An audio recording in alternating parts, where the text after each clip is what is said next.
attendees are in listen-only mode. Good morning everyone and welcome to our ISMM webinar. The format today will be a 20-minute slide presentation followed by 10 minutes of questions and answers. I have placed all attendees on mute to avoid us all speaking at the same time, so if you have any questions please use the chat function and send these across to me so I can ask Tom on your behalf after his presentation. Today Tom Carsley will be talking to us about how you can motivate salespeople with effective sales incentives. It's with great pleasure that I'm introducing your host today, Tom Carsley. Hello, Thank you, Tom. Natasha. Tom, yes, hello. Thank you. So good morning, everybody.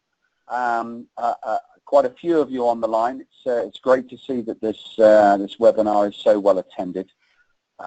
As Natasha said, my name's Tom Carsley. I'm the Vice President of Exactly in EMEA, and our business is all about helping organizations improve the way they manage, automate and control their incentives process.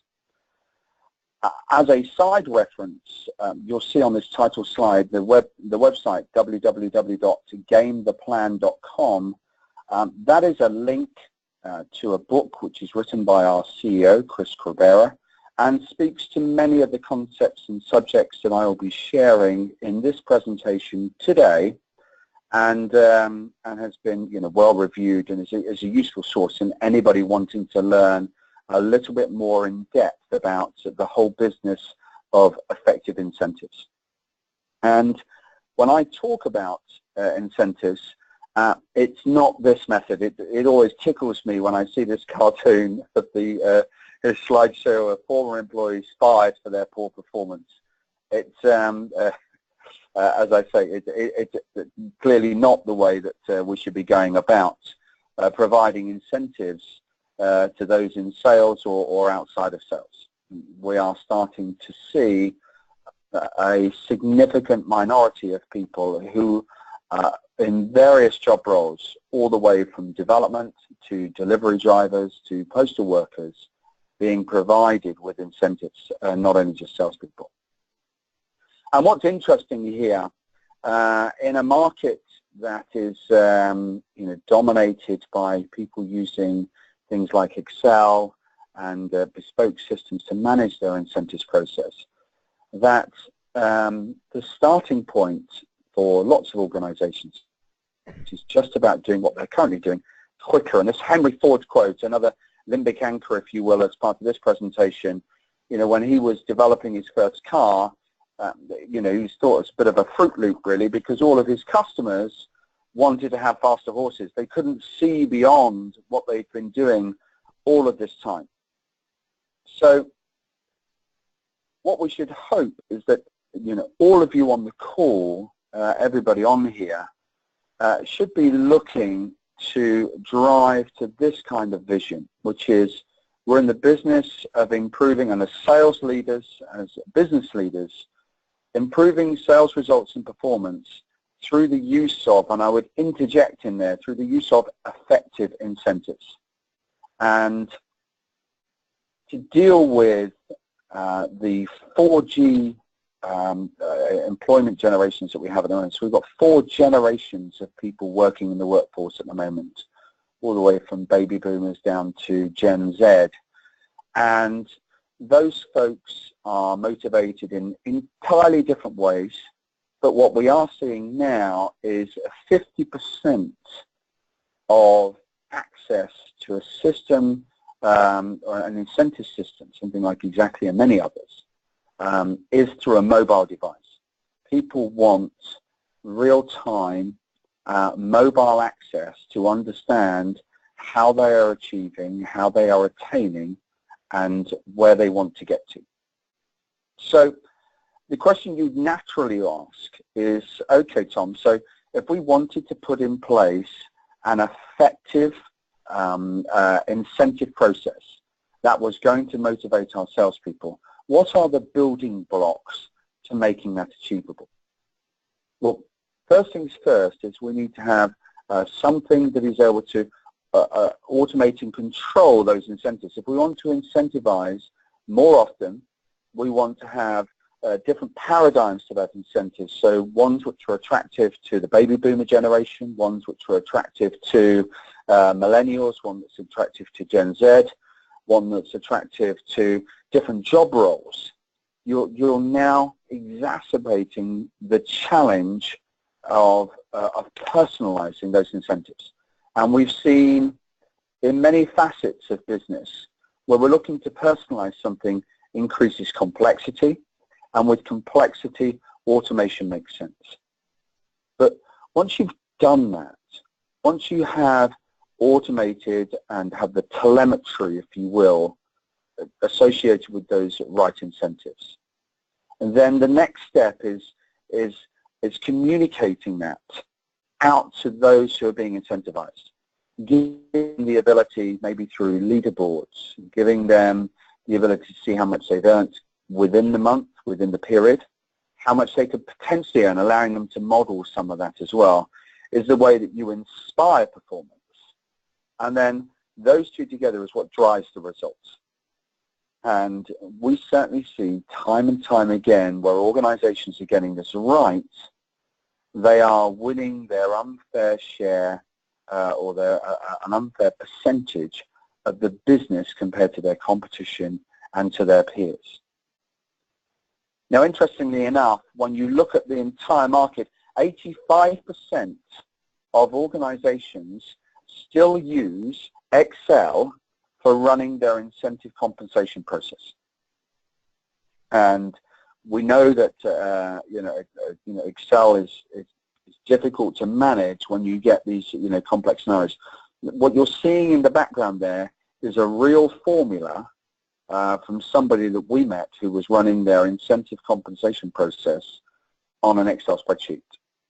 And you may ask, how many degrees in pure natural and rocket science and everything else would somebody need to be able to run and manage that effectively, let alone to be able to do some kind of, modeling or, to trialing new ideas, to cater for a changing business environment. So things first here is you either need to significantly simplify your plan, which means you're getting away from that personalization agenda and effective incentives, or you need to find something that's better at allowing you to run and automate an incentives process. Recently I was speaking with the CFO of Akamai, a large high-tech company that some of you may be aware of. And when they were running an Excel-based system, they had significant challenges with forecasting accurately their total spend on incentives. They didn't know how much commission they were going to be paying out to their sales teams. The extent of which meant that they had to accrue 20% of the overall incentive budget they put into they accrued it away just in case they overspent on that. Now, given the amount of money they spend on incentives globally, that was a significant sum of money, which they had no way of utilizing. They weren't able to drive that capital into their business. And subsequent to automating their incentives, they were able to reduce that down to 3%, thus freeing up all of that capital for running their business in a more effective manner. So it's not just about the payoffs on taking this approach are not just about improving the effectiveness of your sales team. You can improve the efficiency of your business overall. So how does that look as a picture? Now, this is a bit of an eye chart. I have said to Natasha, we kind of put this together for the webinar here, and we will make this available on a PDF in the members area of the ISMM website, so that you can download this at your will. And this kind of speaks overall to the payoff and to the approach that one can take to really driving the effectiveness of your sales organization through incentives. What you'll see across the bottom, just to kind of signpost this out, I spoke earlier on in this presentation about automate. I then spoke about the motivational side of things, which is the middle panel, and we didn't really touch on it, but the optimize piece is around benchmarking yourself against your competition or your peers or your geography to make sure that you are paying an equitable amount of money, that you have the right amount of variable pay versus salary with your sales folks in the business. Now, if you move to the top half of the sheet, we talk about the enablers to effective incentives. So we talked about the automate, and clearly that's not the right mechanics. It's not the right tool for the job. But here's the crux. Here's the payoff in the middle, this misalignment, if we can fix that. So one of the statistics you'll be drawn to is 45% of incentive compensation plans are completely misaligned with corporate objectives. Ask yourselves, what is the objective of my business this year? Are we in customer acquisition mode? Are we in revenue, maximizing our revenue? Are we really looking at the margin of our business? And are those corporate objectives really reflected in the incentives we're putting in place for our salespeople? And are they being reflected with the right level of importance?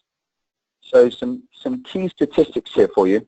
At Exactly, we've collected kind of that telemetry data, that information about every single incentive compensation payment we've ever made on behalf of all of our customers. We've anonymized that. We make that available to our customers to then benchmark and make those studies. And when we delve into that big data, there's three key things which I'd like you to take away from this section of the presentation. Number one, any behavior in your organization is being incentivized by something. To overrule that, to remove the noise, a particular measure needs to account for at least 20% of the variable pay. Now, where that leads you to is, one is, if it's 20%, it's significant enough to drive behavior. But number two then is that the total number of measures, the optimum number of measures, the optimum number of levers that a salesperson should have in their plan is 3. Any more than that, and salespeople will pick the levers that are most suited to them and can cause a misalignment, and any less than that becomes restrictive.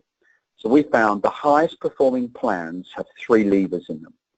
And the challenge that you have, of course, is picking the 3 levers that align the behavior of your salespeople to the objectives of your business. And that's no easy task, but with good automation, you can start to find out whether the levers are effective or not. What you'll also then find in terms of that missed opportunity on the right-hand side is this loss by sharing. If you only have so much money to spend on incentives, you want to make sure that you're spending that in an effective way. And the optimum number of people to pay on a deal is between 5 and 7.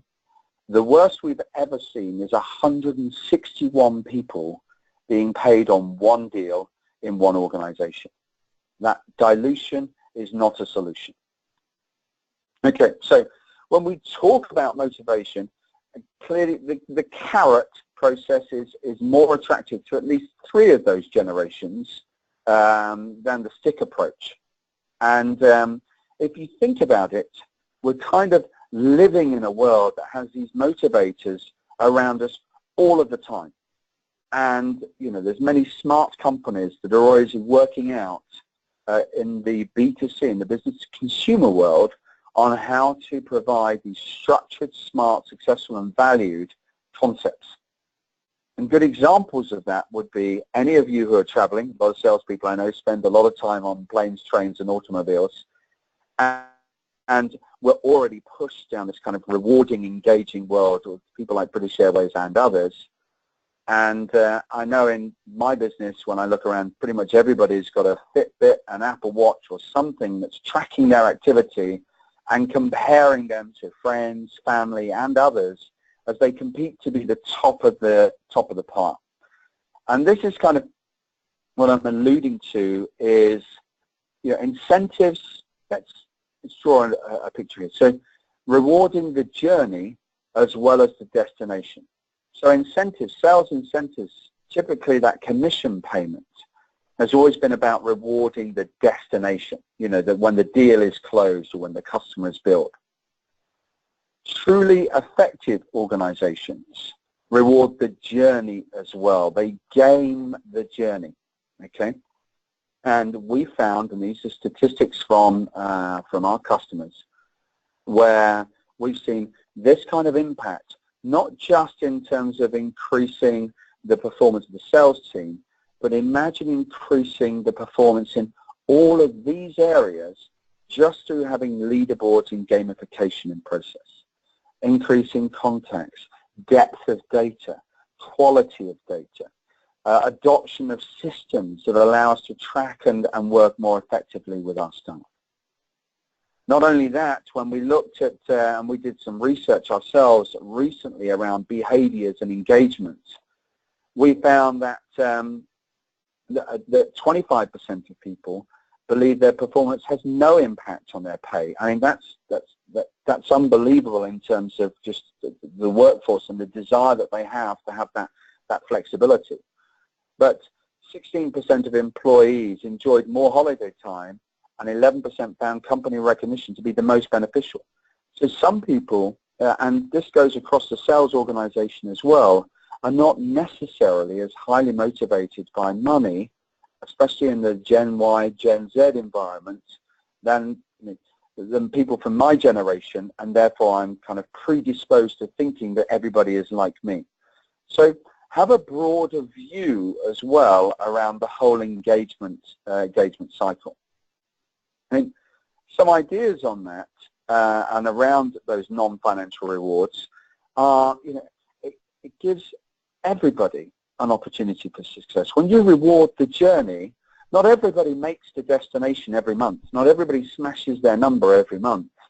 But rewarding people for doing the right things, recognizing good behaviors, motivating people towards your journey, the journey for success, your corporate objectives, really does drive that day-to-day engagement within a business.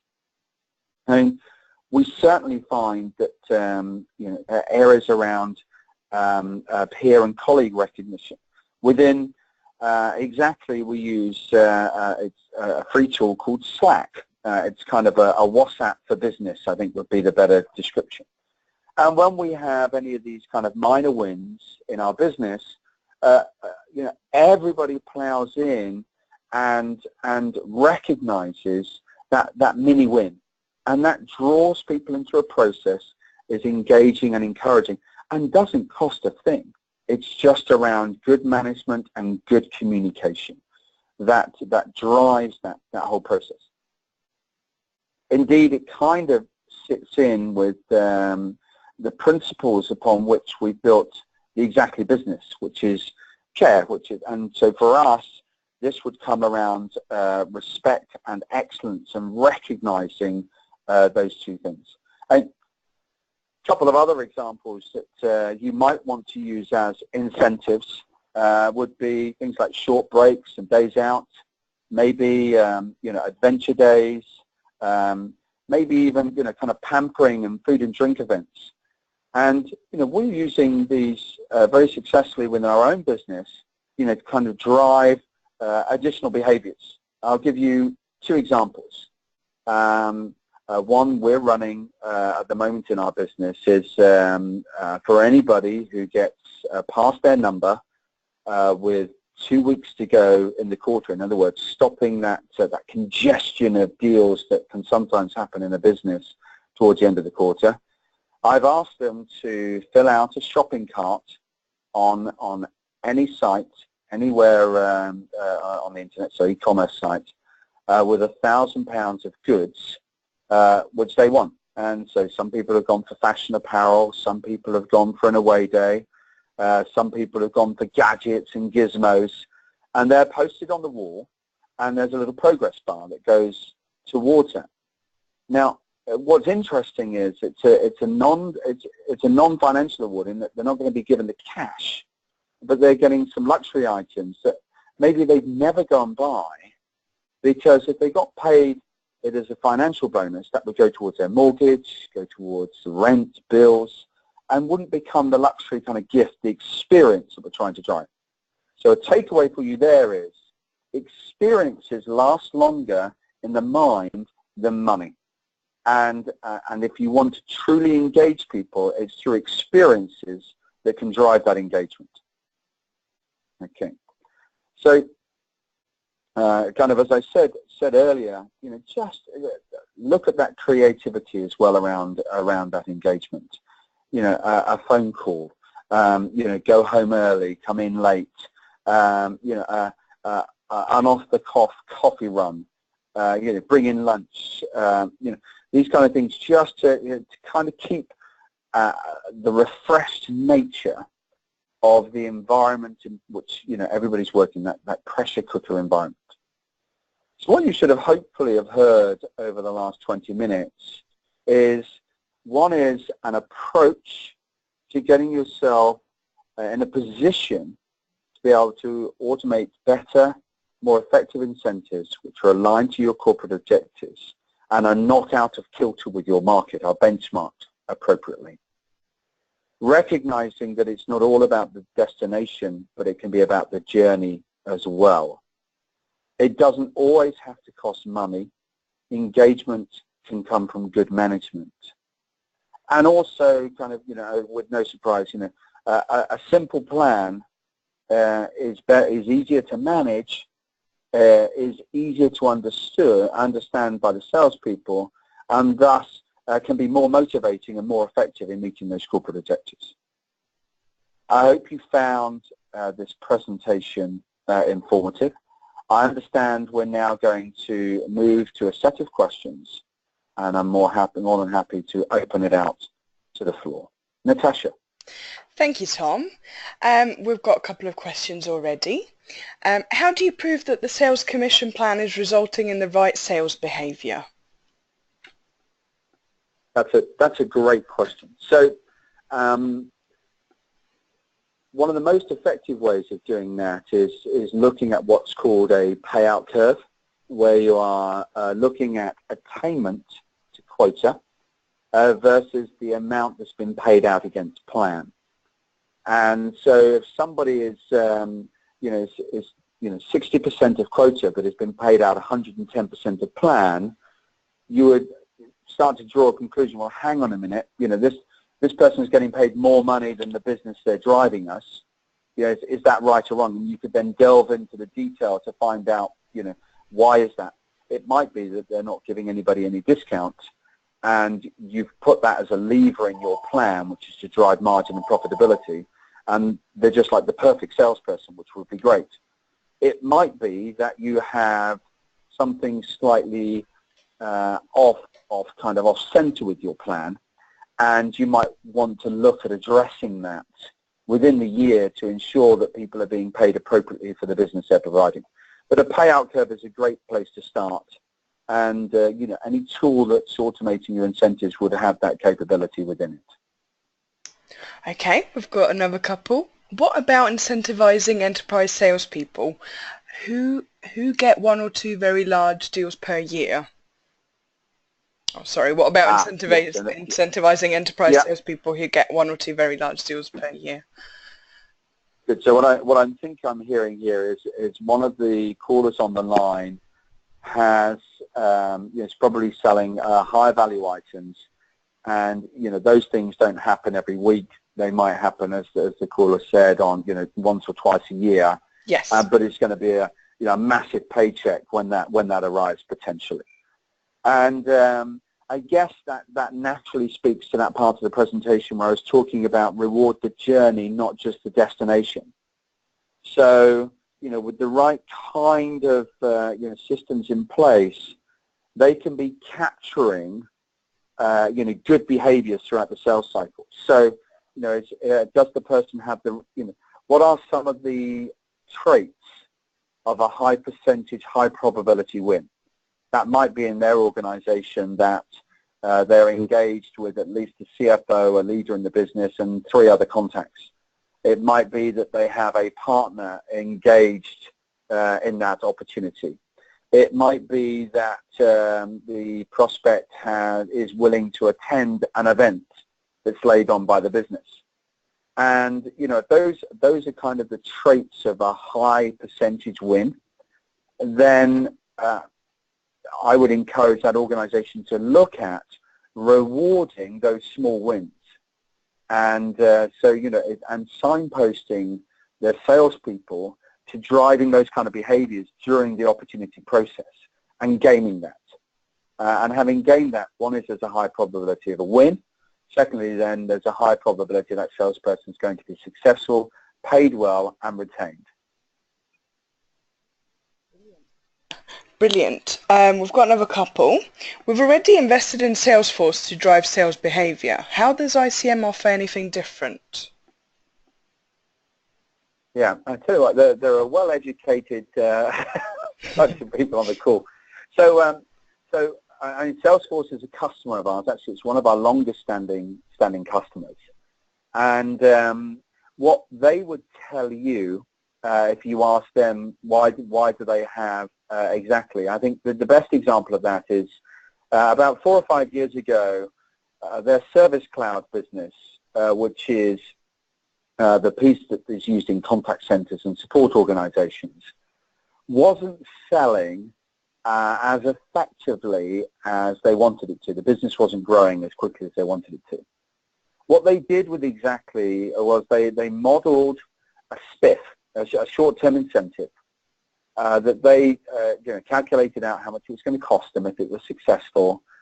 They put that into Salesforce, so it was embedded within their Salesforce system. And they drove an 80% increase in sales performance and revenue for Service Cloud in running that spiff. So if you think of an analogy where Salesforce, the CRM system, is like petrol for a car, you need the petrol to make it go. Think of an incentive system, an ICM system, as the steering wheel that can set the direction. So if you're running a good CRM system, you've got lots of fuel in the tank, and you can just keep going and going and going, which is great. But you do need to be able to change the direction of the business, and that's what incentives allow you to do. Okay, we've got one more. We have a sales team of 20. What would be the most suitable solution for us, in your opinion? Now, that's, again, everything. So you've got a team of 20 people. So you're kind of on the cusp, okay, of where automation may or may not make sense. And, we do have customers with just 10 reps which have automated and have got a business case and an ROI for doing it, okay?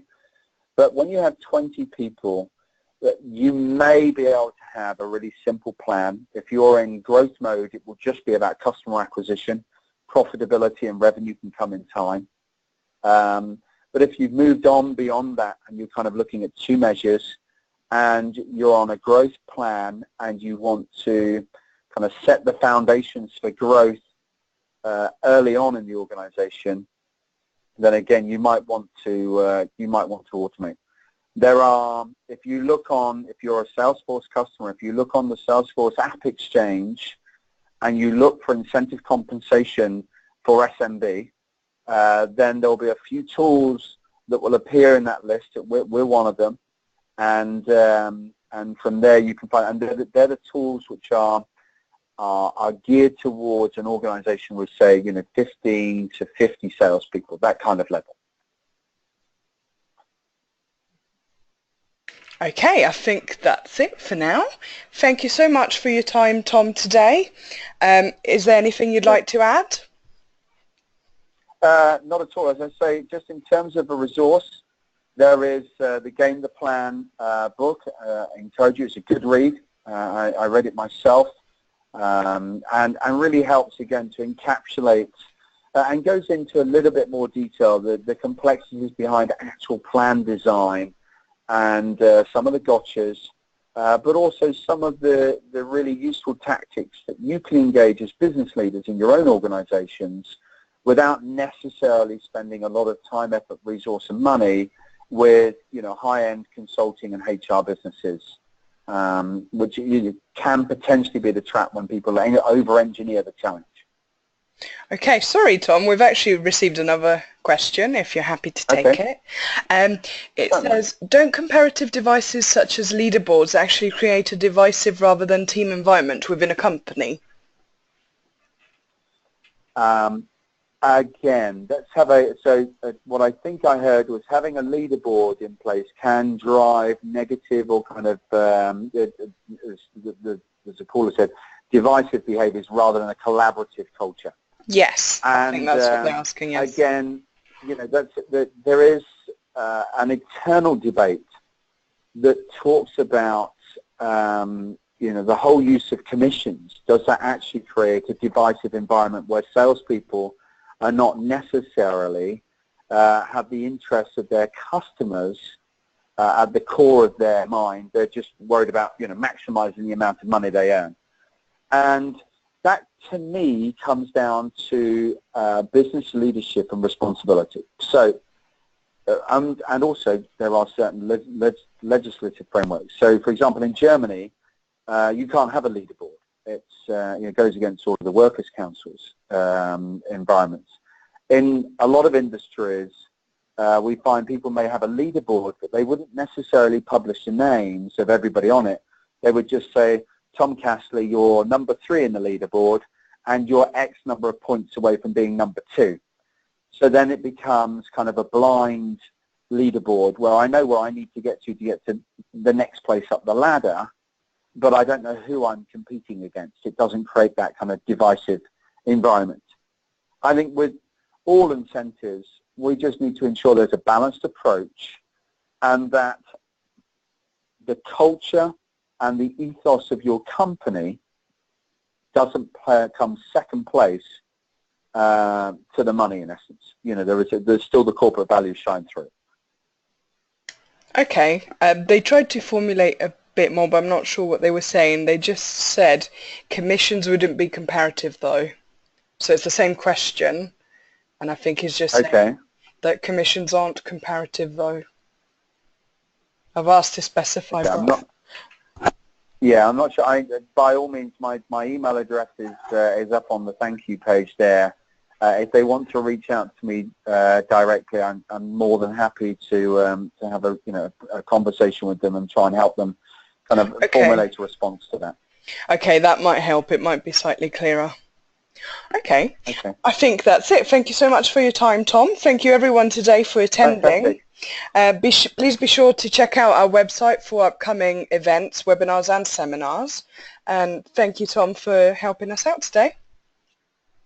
My pleasure. Thank you. Bye. Bye-bye.